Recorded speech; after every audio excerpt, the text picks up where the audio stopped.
your stories, your service, your community. This is the Tango Alpha Lima podcast. So welcome to the Tango Alpha Lima podcast. We're here to engage today's veterans through authentic stories, education, and entertainment. We're building a virtual community that celebrates continued service and supports the American Legion's mission. We're glad you're here to be part of that community. Back in June of 2024, we met athlete, Army veteran, and the founder of Wrestle Like a Girl, Sally Roberts, who told us it's okay to suffer, it's okay to endure, it's the lessons we learn from it. Roberts had a troubled childhood and credits wrestling for changing her life and helping her to build a winning mindset. Joe, this was high intensity, maybe the most energetic podcast episode. Yeah, that she we've done. attacked us. Yeah, she just like. Yeah. No, that was Well, great. you had some aggression against her. No, I'm just kidding. Yeah, what do you remember? And then I got tapped out, and it was really embarrassing. No, for me, one of the things I didn't realize, and I think we all sort of grow up, and if you get involved in the military, you get involved with sports, you realize that it is a discipline. And it does teach you discipline. It teaches you to push through in those moments because as part of a team, you don't want to be the one that's complaining. You don't want to do that. As adults, we know there's a line there and you can be too tough for your own good. But she had her head on right. She was talking about, and I didn't know this, how many wrestlers went on to become super successful people, politicians, presidents. I think Abraham Lincoln was a famous wrestler. I mean, I don't think he was classically trained. I think he just liked whooping up on people, but he was a vampire slayer. Yeah, he was a vampire slayer, and that's in the history books. That's a very tall person to be on the wrestling mat trying to. Yeah, that's right. Put their spaghetti ends around. Yeah, I can't imagine it. Well, he could cut weight. He could cut weight and get into those lower classes and really dominate with his lankiness, with his bone structure. No, I don't know so much about wrestling, but I have really since this episode, and actually Sally's become a really good friend. She ended up joining the coalition. She's been on her own healing journey, which she talks a little bit about what she endured and some of those hardships that brought her into wrestling, and then this continued post-traumatic growth. But I've also had the opportunity to see her speak in public at different panels. Had the opportunity to go to a wrestling gala with her just I think in December, just a month or two ago, and just really incredible to see how she's using her platform at the local level to help reach young women, but now all the way to being a diplomatic ambassador to the country of Jordan, helping use wrestling to promote strength and physical fitness, and also a sense of women's empowerment to a region that maybe shies away from that, and being able to use that to keep up diplomatic relations between countries. So just really incredible, like what you can do with something that you wholeheartedly believe in and go for. And she's so passionate. And I say Sally's kind of like the motivator of motivators. I know, like when this episode was done, I wanted to go run through a brick wall in a good way. Yeah. And so doing the whole Kool-Aid busting through the wall. Hey. Yeah.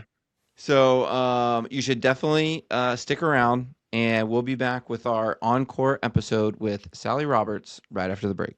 But I just want to add, Adam has an epic mustache in that episode. You're going to want to see it. Okay, there you go. This year we have a golden opportunity. No, make that a red, white, and blue opportunity to do something truly special. That's right, Commander. This year America is celebrating its 250th birthday. And the American Legion family will be leading the nationwide celebrations. The American Legion Family USA 250 Challenge is a year-long celebration honoring our nation. You can participate in the challenge by choosing one or more of the three categories. The three categories are community service, mental wellness, and physical activity. Whether you are doing one, two, or all three categories, you are making a difference in the lives of veterans and their families. Visit legion.org/USA250 to learn more and register for $30. For your registration fee, you will get to choose a commemorative tech shirt, and your donations support the American Legion Veterans and Children Foundation. Be a part of what makes our nation great. Help us celebrate America. Join us in the USA 250 Challenge.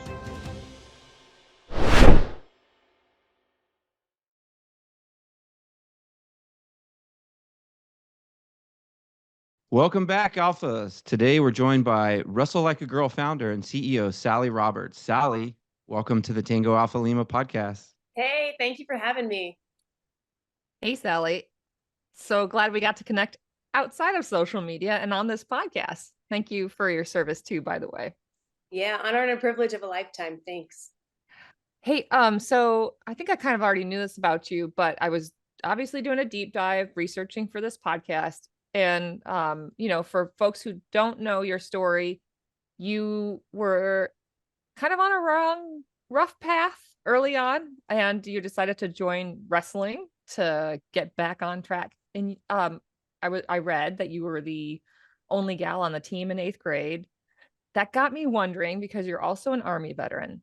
So always thinking about how one feeds the other or maybe prepares you. I was wondering, how did joining that wrestling team, that all male wrestling team as a young lady, compared to joining, say, the Army, that's also arguably very male?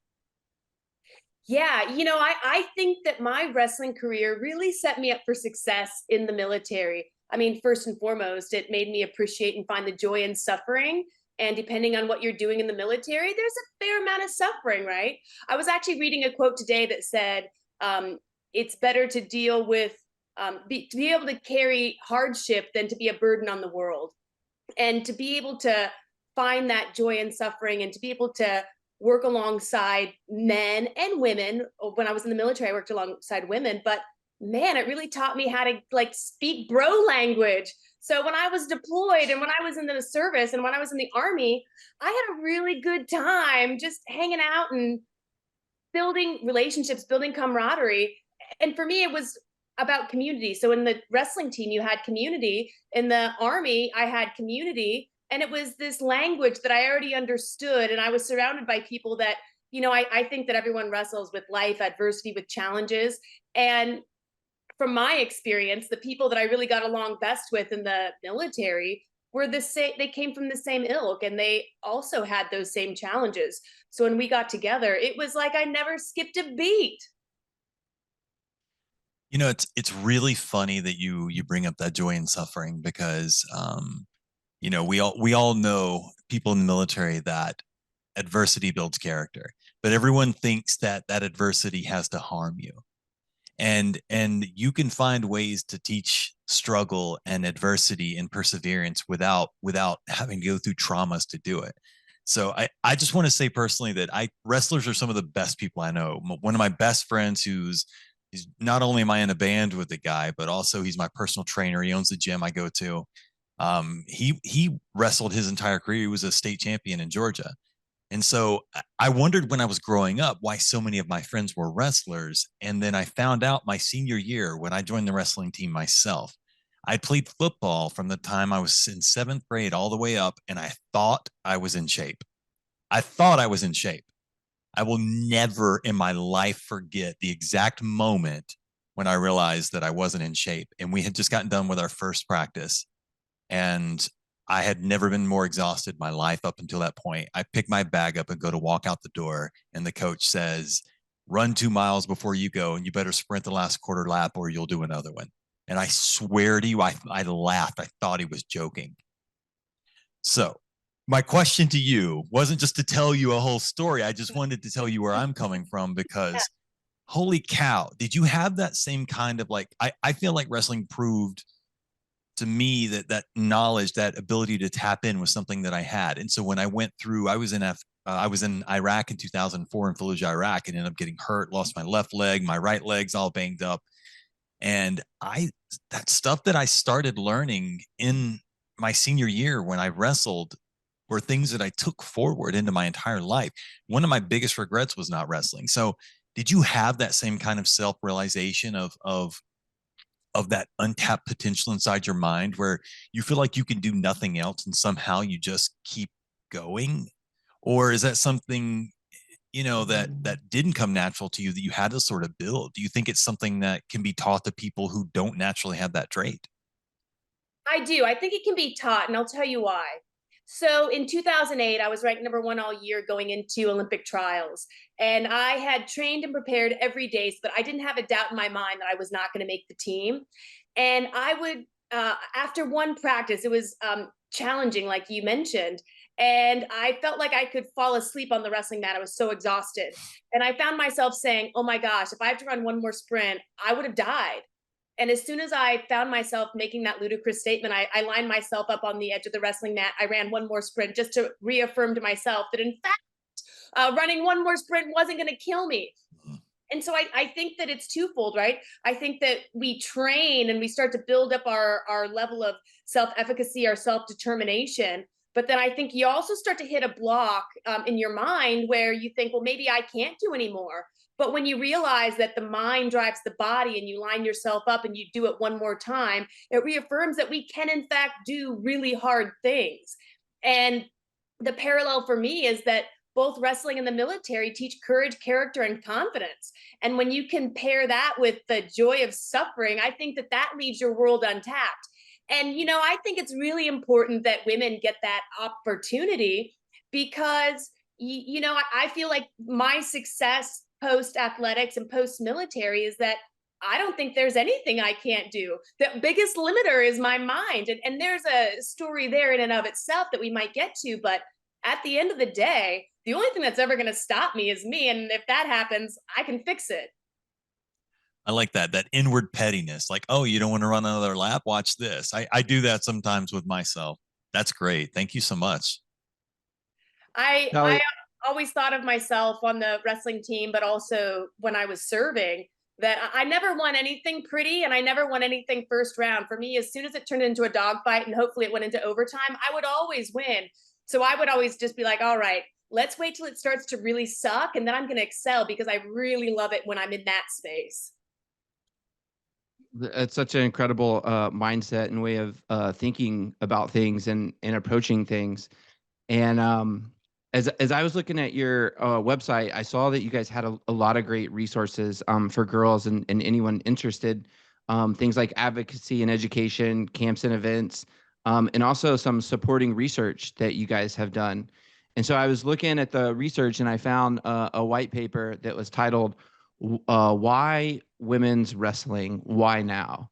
And the paper basically concludes that in the 21st century, women are increasingly participating in combat sports. And it summarizes some of the reasons for that in the paper.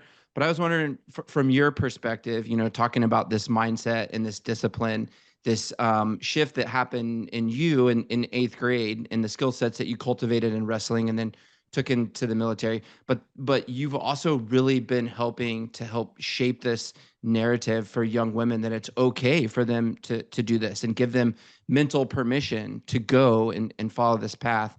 Can you talk a little bit about, what's kind of been changing since you started in this space and what you're seeing for girls in the 21st century?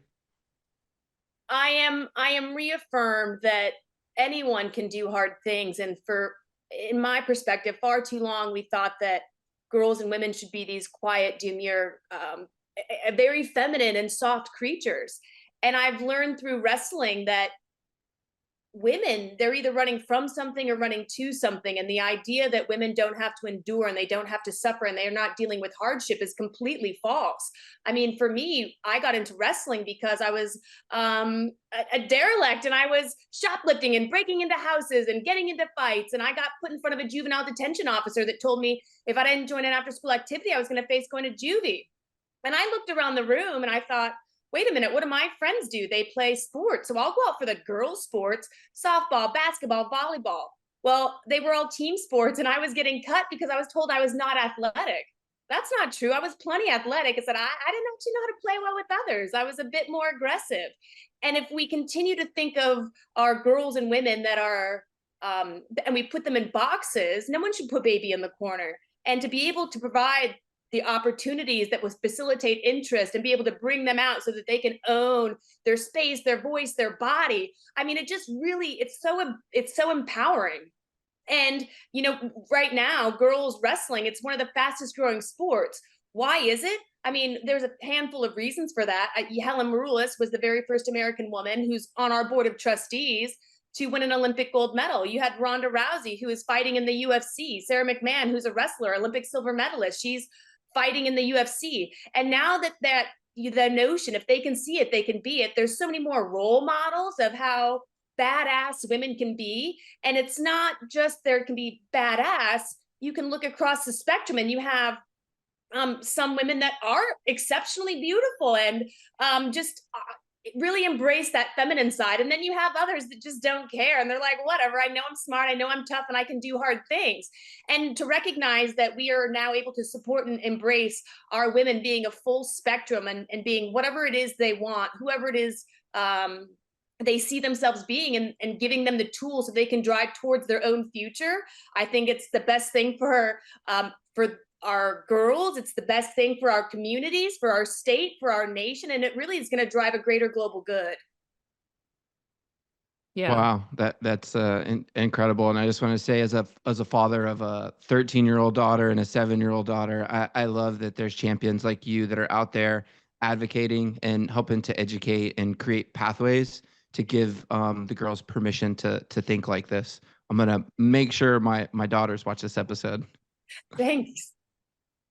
And I'm so delighted to see that young gals now are not limited into what they can step their toe into. I mean, I think it was probably different when I was coming up. There was always this, well, girls wear dresses to church and they have to do all of these other things. And that, listen, as a tomboy, it was like painful how many things were sort of put upon me. And if I had the opportunity to say, try some sports that were not necessarily open to me at the time, I probably would have been the gal who was like, yep, I will do wrestling.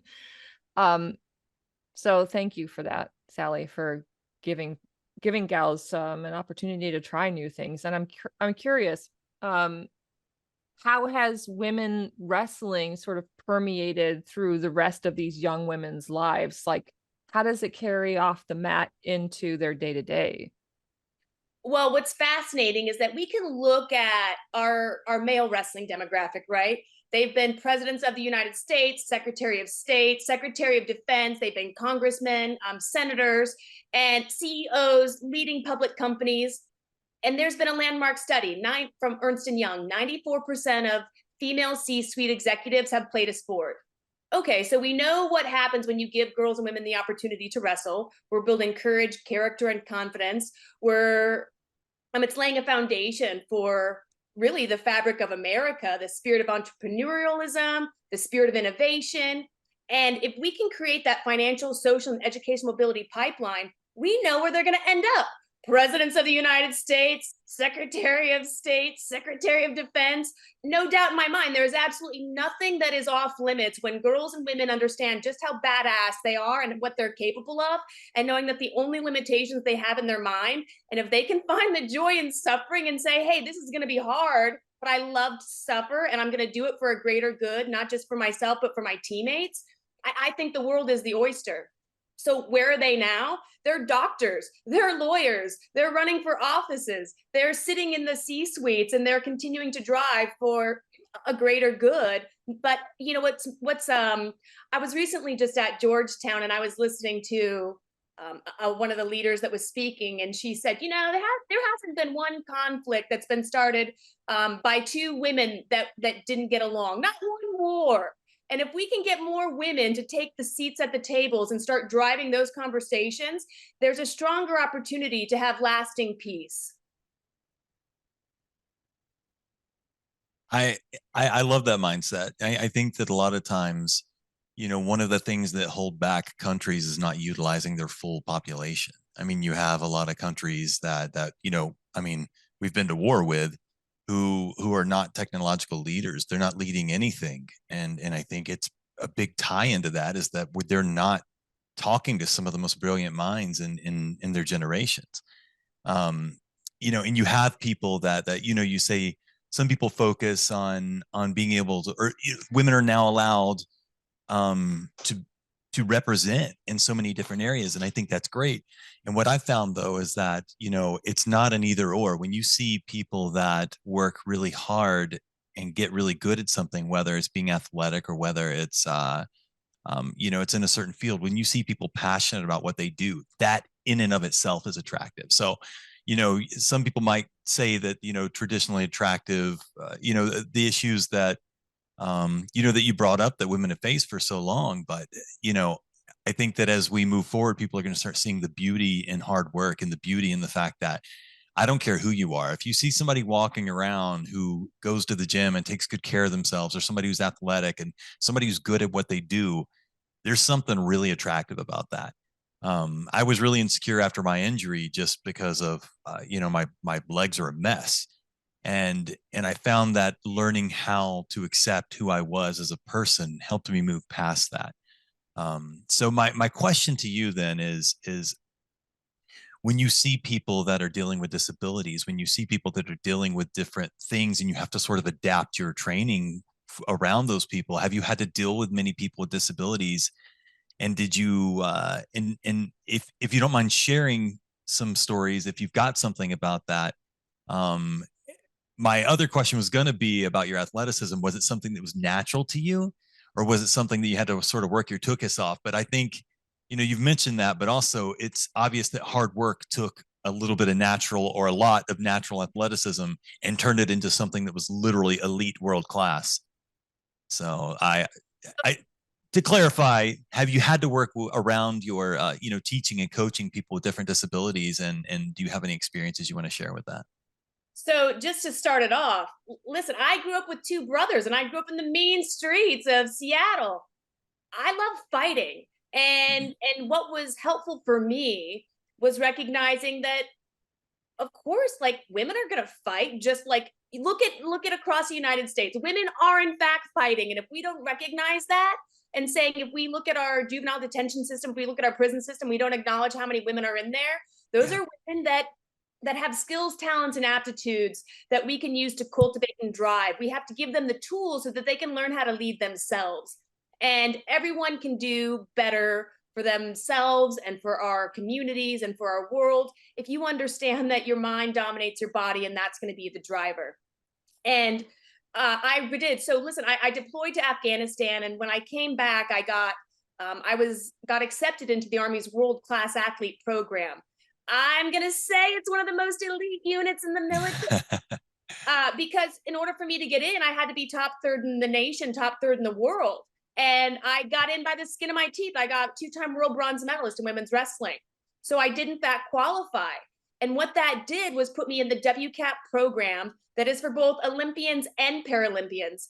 Today is the Times Military Soldier of the Year.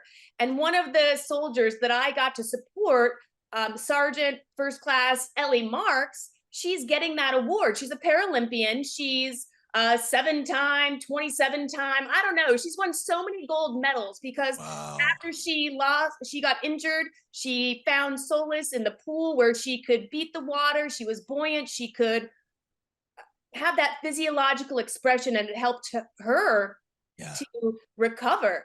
And she's had such a tremendous success.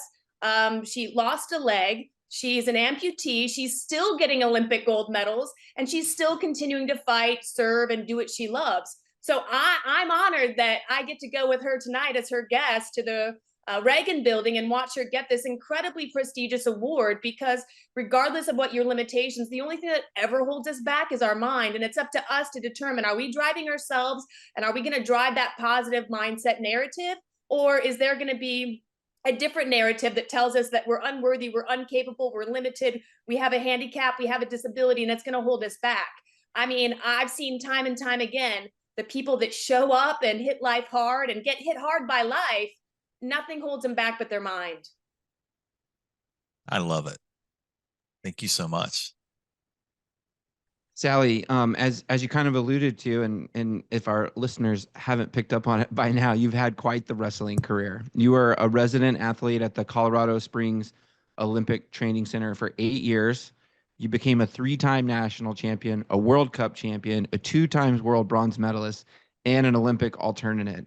So you don't get those accolades without extreme dedication, like you've been talking about, to your craft. But there's also that piece of cultivating the ability to be comfortable being uncomfortable, knowing that every challenge that you're facing, every struggle that you're taking on is leading you to the promise of a greater reward. So how did these lessons that you've been talking about in wrestling and military service prepare you for the challenges you faced in the nonprofit service, building Wrestle Like a Girl? Because as a nonprofit co-founder, I know that, my competitive sports days, my time, in the Army as an officer, and then going through my brother's trauma when he was medically retired for TBI and PTSD, that was just the entry point into overcoming the struggle to really show that I was going to be able to excel in this really challenging space of veteran mental health service that was so needed for all these reasons. So what has that been like for you taking on the challenges of nonprofit service?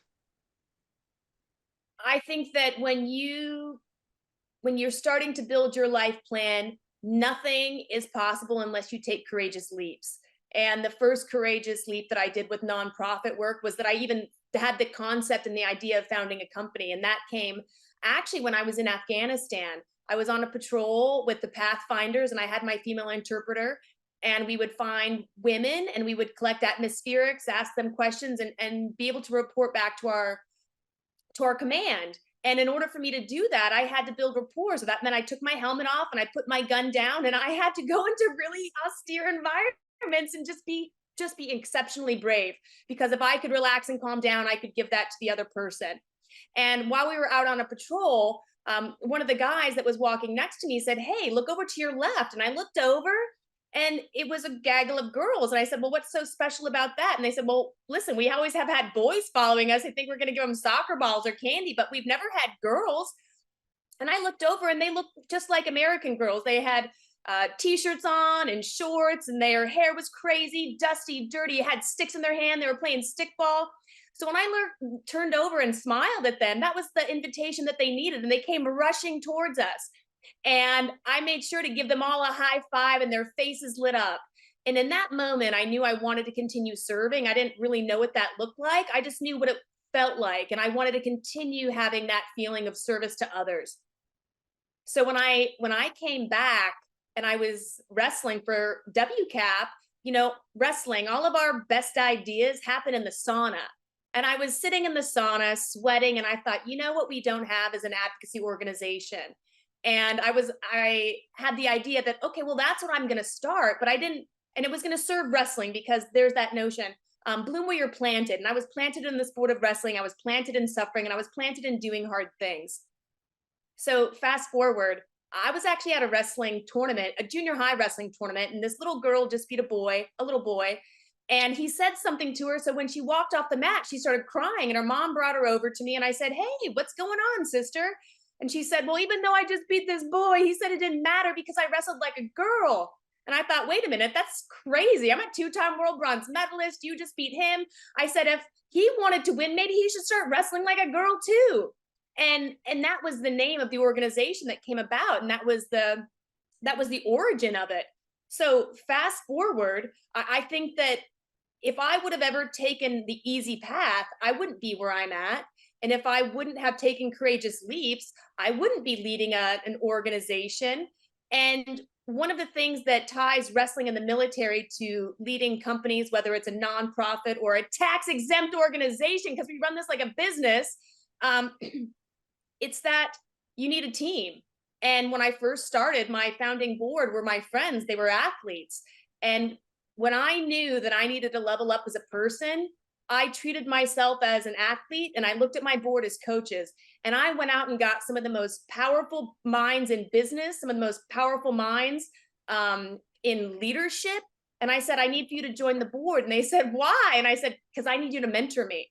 And I showed up every day to board meetings. And listen, Marianne Bruce, she's the board chair of Wrestle Like a Girl. She's a lovely, fabulous woman. She doesn't know this. She's going to find out watching this. I tell people she eats bullets for breakfast. And I've come out of board meetings like almost in full tears. And I'm like, okay, I kind of got my butt handed to me. It turns out I need to learn all these different things. And instead of just sitting back on my laurels and saying, well, the medals around my chest, they define me, I just had to look at it differently and say the medals around my chest and the medals that I had earned, they didn't define me. They only showed me what I was capable of. And I'm capable of suffering, I'm capable of learning, and I'm capable of growing. And so every time I did something, I just looked at it as a learning experience, because experience is what you get when you don't get what you want. And with enough experience, you can really grow. Oh my That's gosh, awesome. Yeah, I love that. Joe's got a question. I just want to highlight and reflect a couple things that I heard, and maybe we can even unpack a little bit after, because I know Joe's got a question. But joy and suffering, I didn't choose the easy path, and able to bloom where I was planted, and able to grow into what I needed to become. That's right. That's I took those same notes. And that is the fabric of America. And if we can That's right. Subscribe to that, listen, there is nothing that can ever stop the United States of America once the fire underneath the broiler gets lit, and we're going to continue to drive forward. So what I wanted to touch on was that concept of being a high pressure performer, because when there's something addictive about that pressure, about waiting till, like, I'll let myself get into a bad situation because I know, like, that's when I crank, like that's when I come alive. But there's a trap there, because sometimes you like, and you sort of thrive in that pressure, and you allow things to build up. I'm talking about me, not you. You may be like, Jenny on the spot here, but for me personally, it's kind of addictive and you find yourself waiting for that high pressure, and it puts you in a bad spot when 3 or 4 of those things hit all at once. And all of a sudden you have to remind yourself, look, I may be incredible under pressure, but I have set myself up for failure.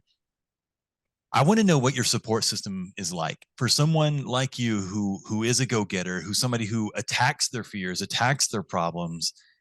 Like, what do you do? How do you how do you bring yourself back down? So I didn't do a great job. And I'll tell you, one of my really dear friends, he's a retired Marine 2-star general. And he looked at me and said, hey, Sal, like, you've had a lot of trauma. You've had a lot of hardship in your life. You've had to endure a lot of painful things, and you're not okay. And it's okay to not be okay, but you have to get help.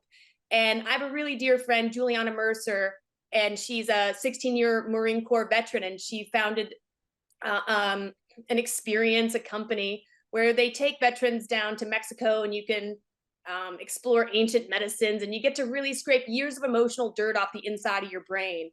And I think if I didn't go do that, I don't know if I would be here today. Wow. And it was really about showing up for myself. And there was a time in my life that I didn't have the capacity to reach out, because I didn't want anyone to think that I was weak. I didn't want anyone to think that I couldn't handle it. And if I didn't have that Marine general that I so deeply respect reach in, I don't know what would have happened. And so I think it is that challenge that we run with, right? Like, yeah, I don't want anything to permeate this wall that I've built up, but we have to be able to have trust with at least some people. Yeah. It is up to us to make sure that those people that we do trust can see our hearts and see our souls and know that we are good people. We just get pretty fucking pissed, and we need help, and it's okay to need help. I love that. And that right there, you can't be brave without fear. And it sounds crazy to explain it that way, but some people like to attack the things that they're afraid of. And so you telling me that is really encouraging, because I know there's a lot of people that are afraid to take, people that everyone look up to. It's hard to take the saddle off every once in a while and try to calm down and take some time for yourself. So, I know that was kind of a vulnerable question, and thank you so much for being open about it. That was wonderful. And I also just want to add one thing, and that's, there is a Travis Manion Foundation. It says, if not me, then who?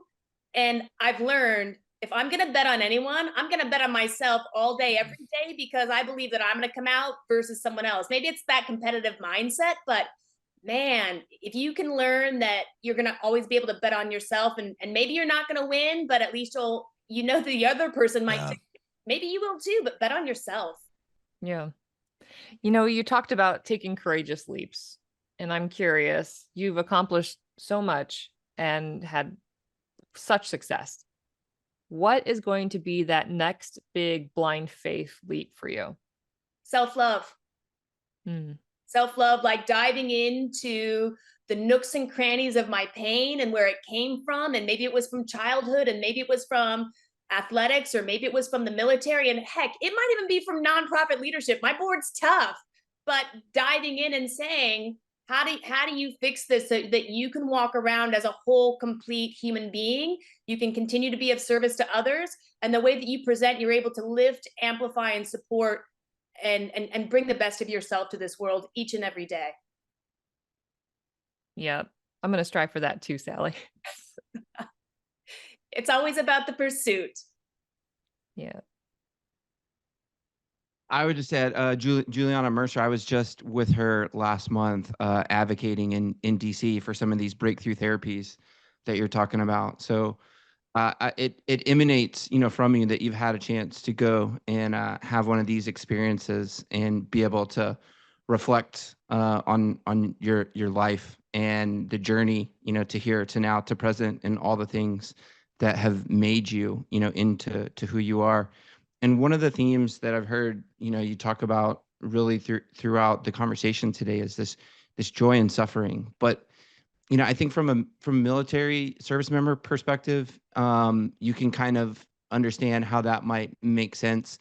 But, as it pertains to the audience, that you're going for with the youth and with girls, there can be a real aversion to suffering. I mean, it doesn't sound pleasant, right? Like, I think as a society, maybe some of the challenges that we're facing are because we're so averse to suffering, because we're looking for easy path, because we're looking for comfort.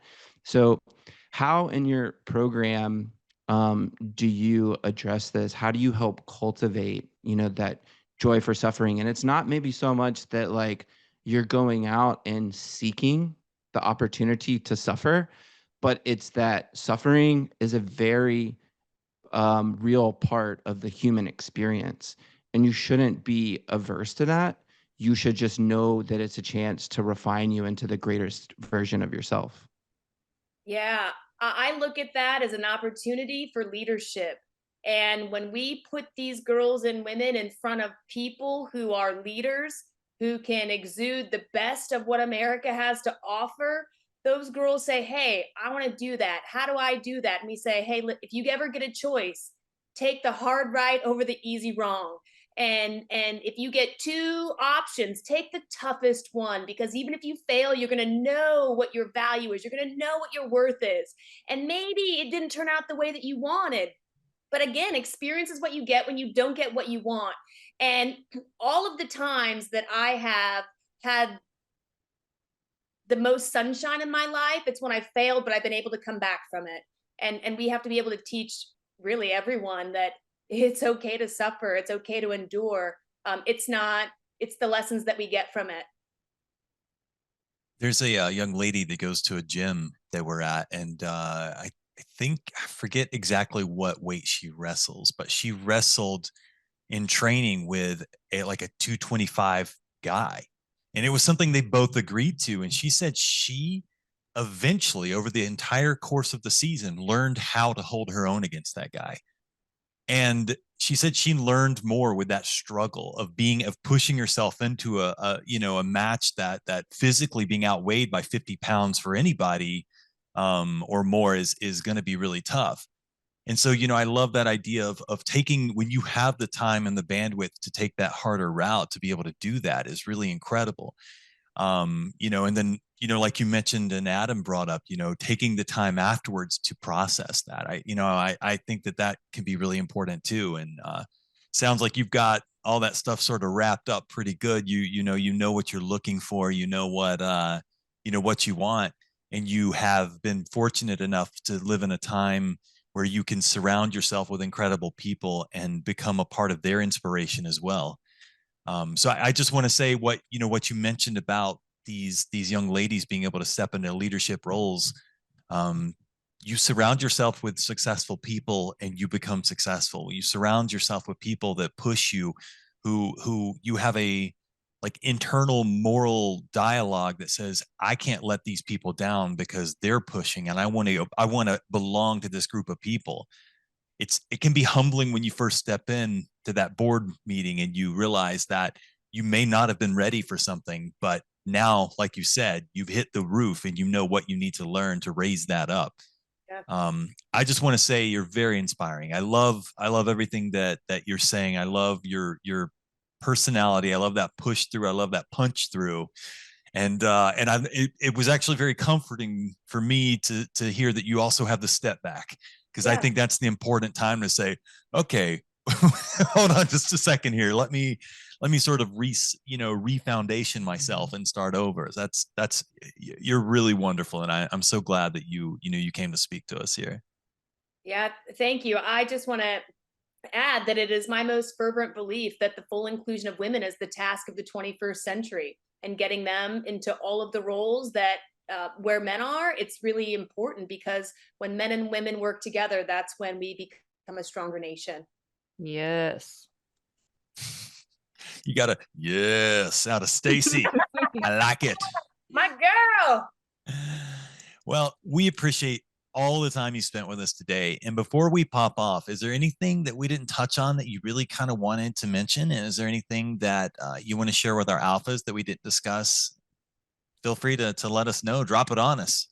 Well, I just want to say, Adam already touched on it, but man, Juliana Mercer with Heroic Hearts. Wait, Adam, what's the name of it? I can't remember. Listen, so she's with Healing Breakthrough now, but she's an advocate for Heroic Hearts, and then she's a member of the Veteran Mental Health Leadership Coalition, and that's the organization where I'm the director of operations at. So it's basically all of people like us that have been through it, that have suffered and struggled, that have found some answers in healing in these therapies. And now we're advocating at the state and the federal level for thoughtfully and to bring these things online in the right way so that we can have widespread access, so that people can be able to heal from their traumas and pains for the ones that are, really struggling. So.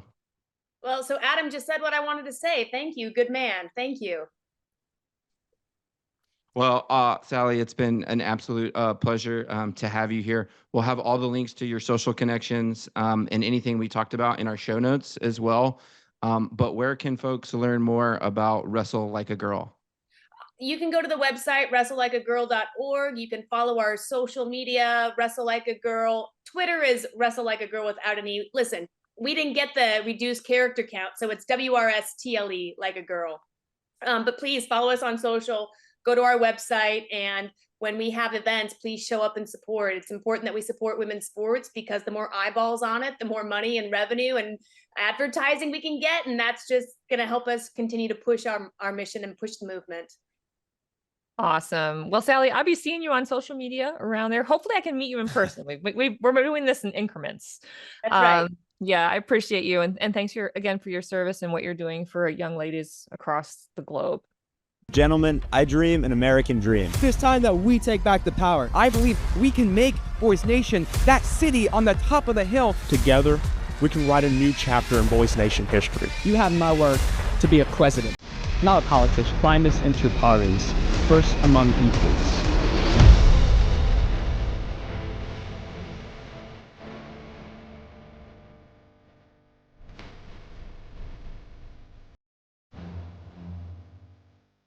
Alphas, thanks for joining us for this encore episode. We hope you've enjoyed this repeat performance. You can check out all our old episodes on Spotify, Apple Podcasts, Amazon, or wherever you listen to your podcast. Even the toilet. We'll be back next week with a new episode. In the meantime, you can subscribe to our podcast, our newsletter, or send us mail and guest recommendations at legion.org/Tango Alpha Lima. And we'll see you next week. See you next time.